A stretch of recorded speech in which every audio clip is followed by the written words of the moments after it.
The Democrats may be on the verge of getting one victory as far as defeating Donald Trump's, one of his nominees, and potentially two.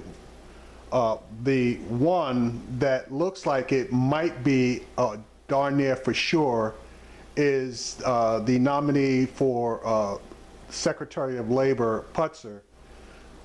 The reason that I say that is because he hasn't turned in any of his paperwork in order to get a hearing.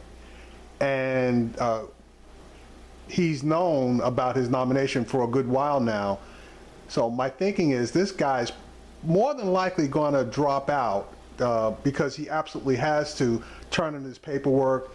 He hasn't had his FBI background check, I guess, completed, if even started. But then there's another one that there are a lot of people across the country, and this is going across party lines. And it's not Jefferson Beauregard Sessions, because he got pushed through the Senate Judiciary Committee. So now his nomination would go out to the full floor. But, Mitch McConnell may not press for him to get a vote immediately because of Betsy DeVos. At the current time, the number of senators on the Republican side are 52. The number of senators on the Democratic side are 48. Two Republican senators, I believe both out of Michigan. I may be mistaken about the state, but for sure, two have come out and said that they will not vote for her. What that means is there will be 50 votes to confirm and 50 votes to deny.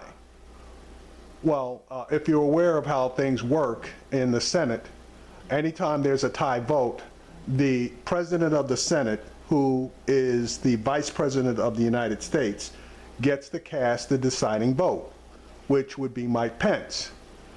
But they cannot lose even one more vote. Enter Jefferson Beauregard Sessions. Mr. Sessions is still a sitting senator, even though he is up for nomination for the Attorney General's office. They may push back his formal floor vote in order for him to be able to cast a vote, which would be the 50th vote for Betsy DeVos. Now, in my opinion, there should be a rule that no senator under consideration for a position as in the cabinet of the president should be allowed to vote, because obviously there would be a conflict of interest. He would not want to vote against another nominee of his boss.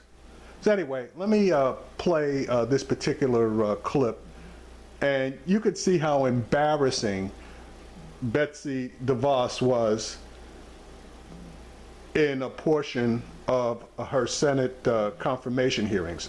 And I had just put, well, not just, I think it was last week that I had put up a video on her, but it's refreshing to see how inept, inane, and just plain stupid she was during the questioning, and how she refused to even answer questions. Probably more than likely, she had no idea what they were talking about. For Labor Secretary, the Carl's Jr. guy, there's not been any formal announcement about withdrawing Andy Puzzer's nomination as Labor Secretary, but you know what? They've pushed his hearing date back 4 separate times now. And the last time they pushed it back, they didn't even bother to set a new date.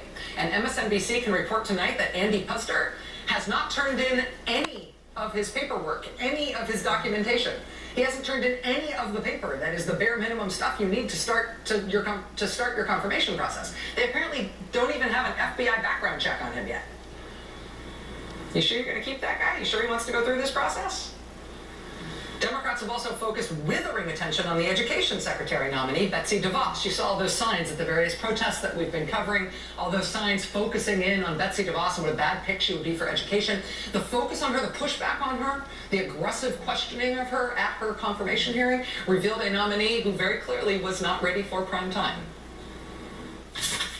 Were you unaware when I just asked you about the IDEA that it was a federal law? I may have confused it. If confirmed, will you insist upon that equal accountability in any K-12 school or educational program that receives federal funding, whether public charter, or private? I support accountability. Equal accountability for all schools that receive federal funding. I support accountability. Okay, is that a yes or no? I support accountability. Do you not want to answer my question?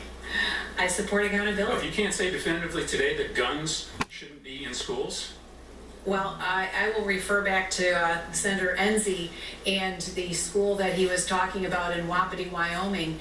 I think probably there, I would imagine that there's probably a gun in the school to protect from potential grizzlies. Now, those were just snippets of her testimony, okay? And if you go on C-SPAN and go to congressional hearings, they should still be online and available if you want to watch the entire things. But I watched it, and this lady, thank God that there were Republican senators that were able to give her a timeout, because she was getting fricasseed. She was getting filleted by the Democratic senators that were asking her questions. So, honestly, I think the two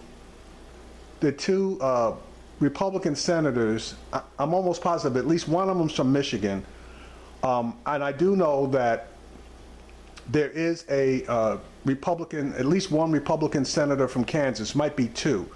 And I know that Kansas, if there's one thing that the state of Kansas, the people of Kansas are really fervent about, it's education. And if they bring to bear their total dislike for this woman to their Kansas senators, there may be the one extra vote that they need in order to deny her confirmation. Hopefully they'll get it, because this woman is a disaster.